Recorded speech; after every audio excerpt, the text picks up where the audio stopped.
Good morning, Fit Yummy Mummies. It's Patricia here with your yoga tip of the day.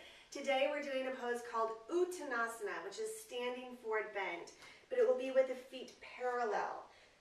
Oftentimes in yoga you'll see some styles of yoga with the feet together, big toes together, but for this I am choosing to always work with the feet about hip distance apart, right underneath the hip bones here. It's just a little bit easier. You don't need quite as much flexibility in the hamstring and allows some freedom of motion of the pelvis. For this pose, I will demonstrate it and then I'll tell you the most common pitfall and how to correct it. So again, from here, we're just going to take our hands to our hips, reaching that index finger across the hip crease, reminding ourselves that this is where we're wanting to bend, not up at the waistline, but down at the hip flexors. The hips will go back. The chest will continue to reach forward, and then it's a flat back forward bend. Inhale back up.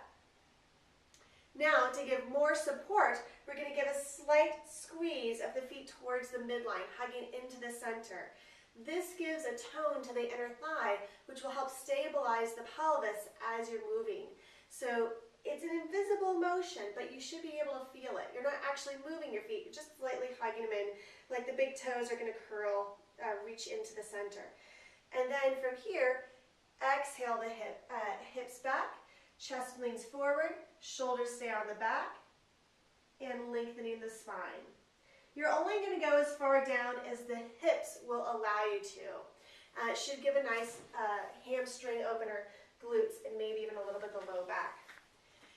The most common pitfall in this pose is that the low back rounds and that you're bending more from the waistline and less from the hips.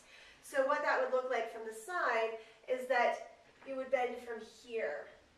And so oftentimes this is what we see is that the low back is trying to do the work that the hamstrings aren't offering.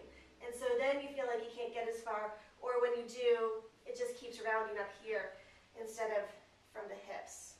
So you're going to correct that, you're going to take a bend in the knee and then reach the hips back. And you may find that your hips are a little more flexible and the hamstrings get more of a stretch. The sit bones can reach up so that you're tipping the pelvis, not rounding the low back.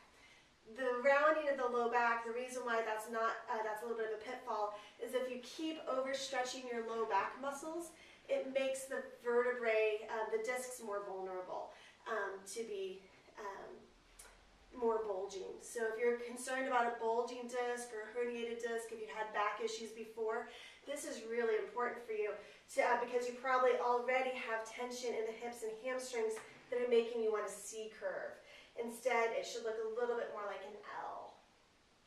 And so that is your Uttanasana, standing forward bend tip for the day. For those of you with shoulder issues, here's your little tip, because sometimes we'll see it as sweeping the arms up and then exhaling to swan dive down and doing repetitions of this, inhaling back up.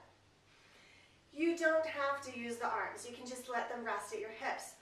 But if you are wanting to work your arms and shoulders, the external rotation of turning the thumbs out, going palms up, and then inhaling should make it a little bit easier for your shoulder. Also, not trying to go right up by the ear, but slightly in front of you. So inhale, sweep up, and coming at an angle 10 degrees maybe in front of you, which should be a little bit more accessible. Then swan diving down, arms can go palms down, flat back. Then the hands can release to the shins if you can't make it all the way to the floor. That calms the nervous system to be able to have something to touch. Then to come back out of it, slightly squeeze the feet together. Big inhale, flat back, inhale all the way back up, and come back down. Thank you very much.